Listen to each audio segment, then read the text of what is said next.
Tara, good morning. Meron tayong dalang eto. Magtatanim tayo ng mais. Saka magtatanim tayo ng pepino.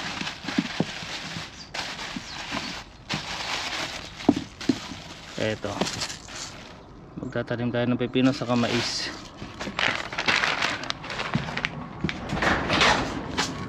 So, ang gagawin natin,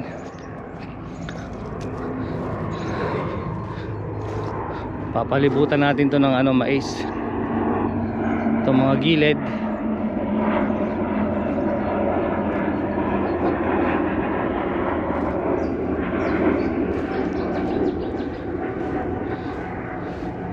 Yan, lalagyan natin ng mais to, pati dito. Ito, lalagyan natin ng mais hanggang doon. Tapos dito sa gitna, ito isang pasada pa to eh. Dito sa gitna lalagyan natin yan ng ampalaya, sitaw, okra, talong. So start na tayo.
Ito na yung itatanim nating mais, mga amigo.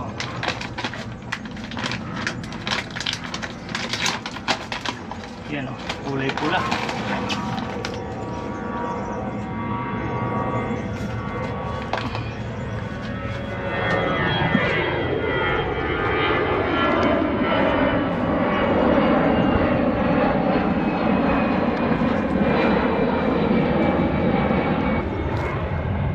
Bali, nabasa ko na rin yung lupa. So nakapayikot yan hanggang doon. Tapos yan hanggang doon yan. Yan doon. So tataniman na natin ng mais. Bali, ito na lang pala yung magiging natin basihan. Yan yung magiging niya, bawat pagitan.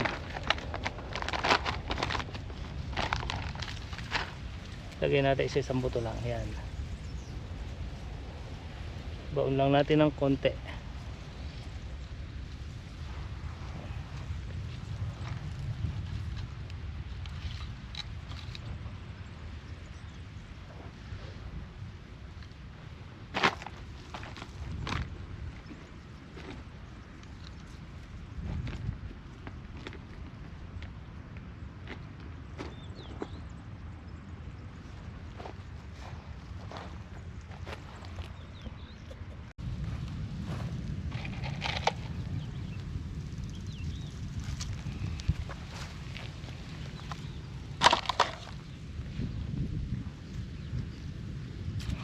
Tapos tatabunan na lang natin mamaya.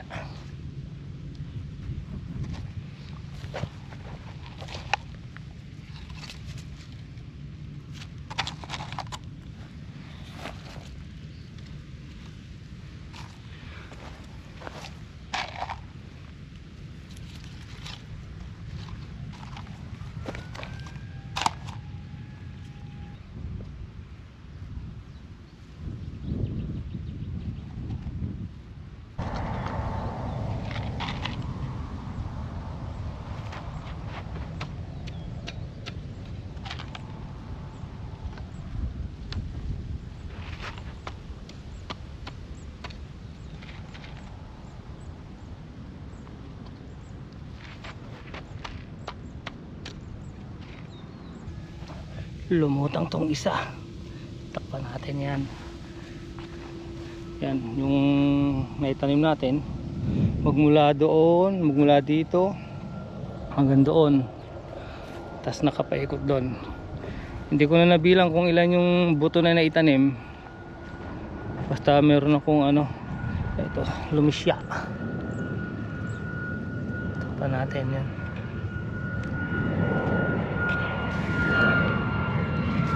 Naglabasan yung iba.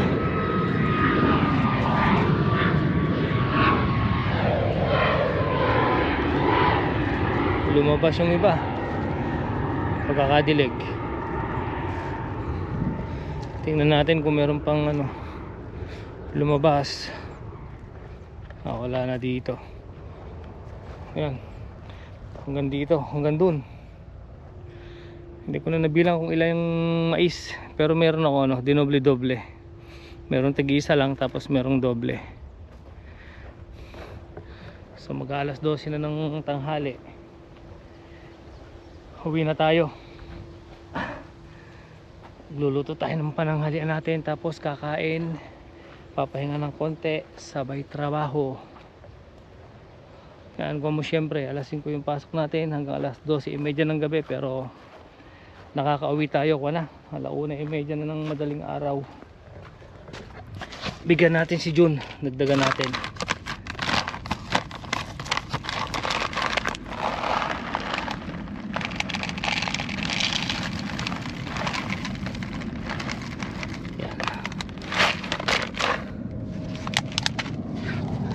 Dali natin dito sa kubo niya.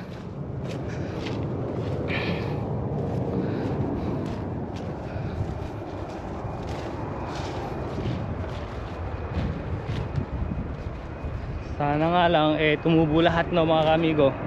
Pag tumubo lahat, ayos. Kaya yung iba dinoble-doble ko just in case man na yung iba hindi tumubo.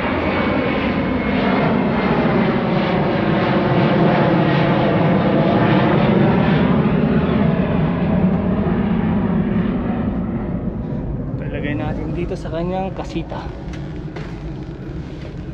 Takpan na lang natin. Takpan na lang natin ito. Yan. Makikita niya na yan, ano, makikita niya na yan pag nagpunta siya rito. Yan.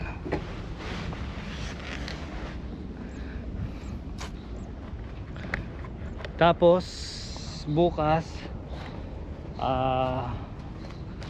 pipino naman na itatanim natin. Hindi ko na itanim yan dahil wala nang time alas 12 na. Bukas maaga na lang ulit tayo. Ay, ang init ni Opel. Start muna natin, tapos paganahin natin yung aircon nya.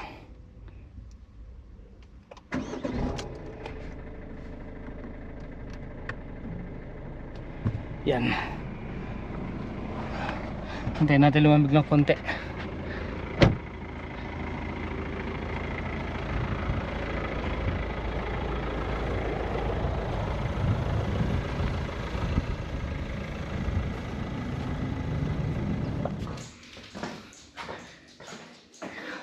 Yun, no? Andito na tayo sa bahay. Maglalabas tayo ng ulam. Ano ba yung masarap na ulam ngayon? Maglabas tayo ng ano? Sugpo. Ito. Itong sugpo. Ito mga luno. Yung kaaling sa Pilipinas to. Yan.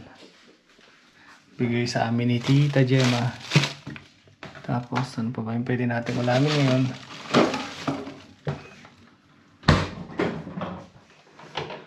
Ito, meron pa tayong bagoong. So ano pa? Ito bagoong nga lamang. Ito meron din tayong ano, etag galing sa Mountain Province, Sagada.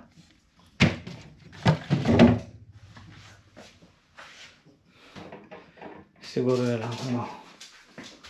Ito na lang sugpo ulam natin. Tapos magdadagdag na lang tayo ng bagoong na lamang. Saka magpiprito tayo ng tuyo. Eto, meron pa tayong ano, aligi ng alimango.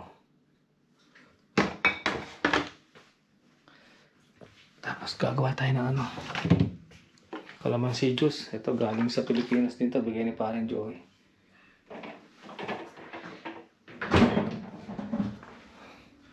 Magpiprepare muna ako ng kakainin namin ni Mrs. dahil half day lang si Mrs. sa trabaho niya ngayon. Tapos meron siyang extra sa amin mamaya, alas 8 ang pasok niya.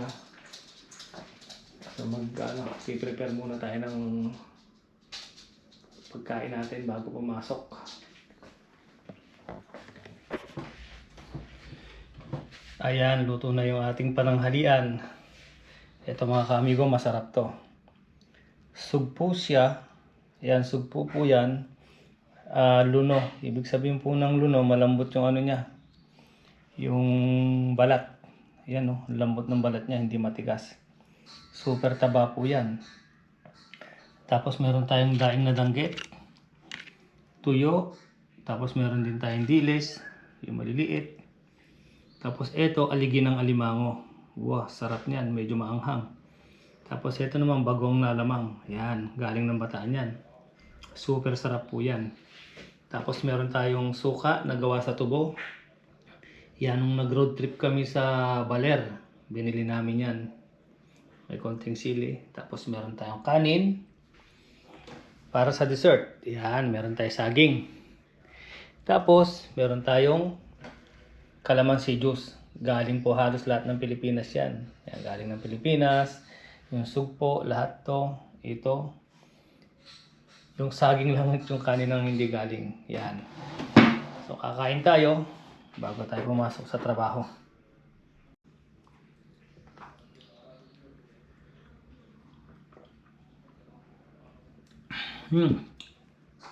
Sarap ng calamansi juice. Unahin natin yung sugpo. Yan. Tingnan niyo mga kamigo. Lambot ng balat niya. Yan, tingnan niyo aligi. Grabe. Halos pati balat pwede mong kainin eh. So, usaw natin yung suka.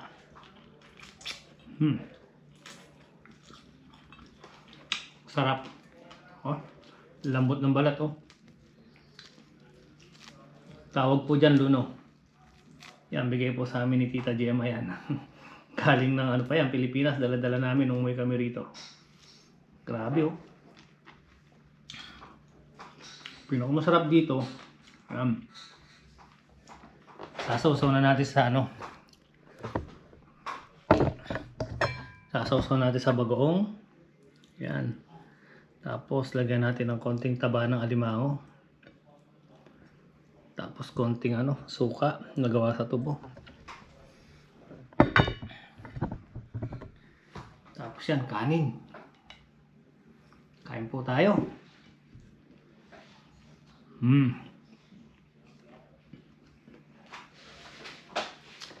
Sarap. Tapos sasabayin natin ng daing na danggit. Sasawsaw natin dito sa suka.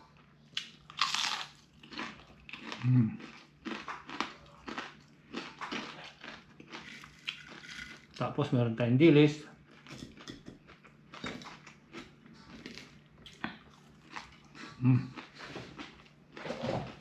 Grabe. Ito palang aligi ng alimango. Yan oh, ulam na. Nalalag pa. Masarap kasi medyo maanghang.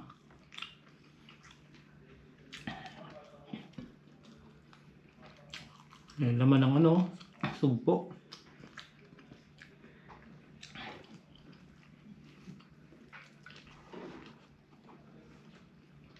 Tapos meron tayong tuyo.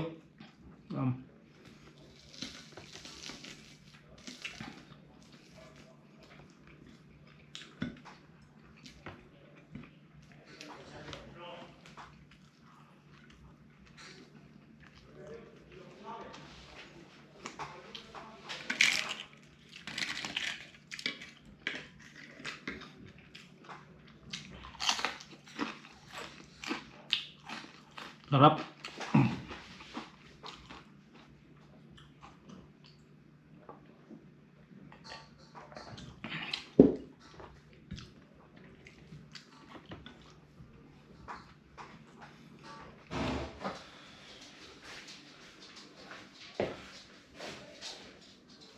Ready na ulit. Pasok na ulit tayo.